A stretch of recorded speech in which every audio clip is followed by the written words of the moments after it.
नमस्ते दोस्तों। आज की वीडियो में हम माघ माह के कृष्ण पक्ष की एकादशी यानी षटतिला एकादशी की व्रत कथा का श्रवण करेंगे। साथ ही व्रत कथा का महत्व, पूजा विधि एवं इस दिन किए जाने वाले कुछ उपायों के भी बारे में जानेंगे। आइए सुनते हैं कथा विस्तार से। सनातन धर्म में माघ मास के कृष्ण पक्ष की एकादशी को षटतिला एकादशी का व्रत रखा जाता है। पंचांग के अनुसार माघ माह के कृष्ण पक्ष की एकादशी 5 फरवरी को शाम 5:24 से शुरू होकर 6 फरवरी को शाम 4:07 तक रहेगी। उदय तिथि के अनुसार एकादशी का व्रत 6 फरवरी दिन मंगलवार को रखा जाएगा। इस दिन भगवान विष्णु के निमित्त पूजा, व्रत और तिल दान करने से मनुष्य को सभी सुखों की प्राप्ति होती है। अब आइए हम सुनते हैं षटतिला एकादशी के महत्व के बारे में। शास्त्रों के अनुसार श्री कृष्ण युधिष्ठिर को इस एकादशी का महत्व बताते हुए कहते हैं कि हे नृपश्रेष्ठ, माघ मास के कृष्ण पक्ष की एकादशी षटतिला या पाप हारनी के नाम से विख्यात है, जो सब पापों का नाश करने वाली है। इस दिन तिल से बने हुए व्यंजन या तिल से भरा हुआ पात्र दान करने से अनंत पुण्यों की प्राप्ति होती है। पद्म पुराण में वर्णित है कि तिलों के बोने पर उनसे जितने शाखाएं पैदा होती हैं, उतने 1000 वर्षों तक दान करने वाला व्यक्ति स्वर्गलोक में प्रतिष्ठित होता है। षटतिला एकादशी का व्रत करने से मनुष्य की आध्यात्मिक उन्नति होती है और सभी प्रकार के पापों से मुक्ति प्राप्त होती है। जितना पुण्य कन्यादान, हजारों वर्ष की तपस्या और स्वर्ण दान से मिलता है, उससे कहीं अधिक फल प्राणी को षटतिला एकादशी का व्रत करने से मिलता है। यह व्रत परिवार के विकास में सहायक होता है और मृत्यु के बाद व्रती को विष्णु लोक की प्राप्ति होती है। अब आइए हम सुनते हैं षटतिला एकादशी की पौराणिक कथा। धार्मिक कथाओं के अनुसार प्राचीन काल में पृथ्वी पर एक विधवा ब्राह्मणी रहती थी। वह भगवान विष्णु के प्रति अटूट श्रद्धा भाव रखती थी और भक्ति भाव से उनके सभी व्रत और पूजन किया करती थी। पर वह ब्राह्मणी कभी भी किसी को अन्नदान नहीं दिया करती थी।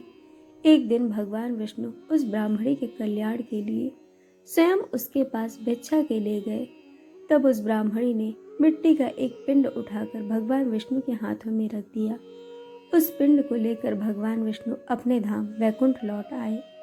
कुछ समय बाद उस ब्राह्मणी की मृत्यु हो गई और वह वैकुंठ धाम पहुंची। वहां उस ब्राह्मणी को एक कुटिया और आम का पेड़ मिला।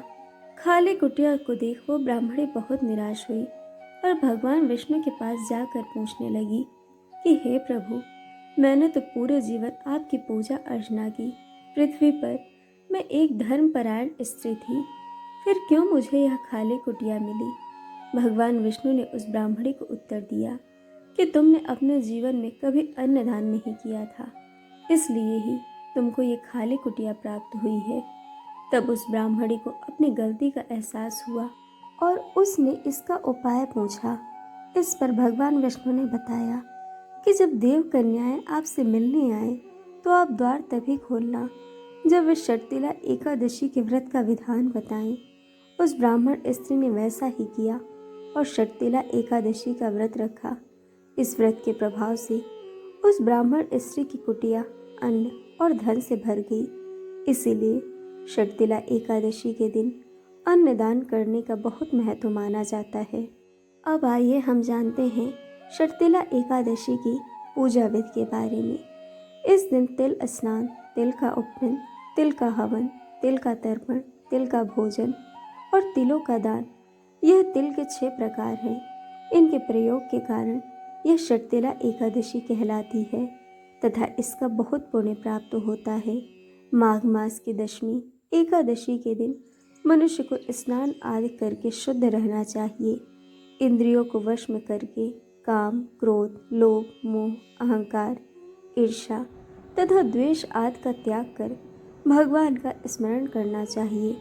एकादशी के दिन सफ़ेद तिल का उपटन लगाकर पानी में तिल मिलाकर स्नान करना चाहिए। स्नान आदि नित्य क्रिया से निवृत्त होकर श्री विष्णु भगवान का पूजन करें और एकादशी व्रत धारण करें। इस दिन तिल स्नान और तिल युक्त भोजन का दान दोनों ही श्रेष्ठ हैं। इस प्रकार जो मनुष्य जितने तिलों का दान करता है उतने ही 1000 वर्ष वह स्वर्ग लोक निवास करता है। एकादशी तिथि के दिन पुण्य देने वाले नियमों को ग्रहण करें। उसके दूसरे दिन धूप, दीप, नैवेद्य आदि से भगवान का पूजन करके खिचड़ी का भोग लगाएं। फिर पेठा, नारियल, सीताफल या सुपारी का अर्घ देकर स्तुति करें।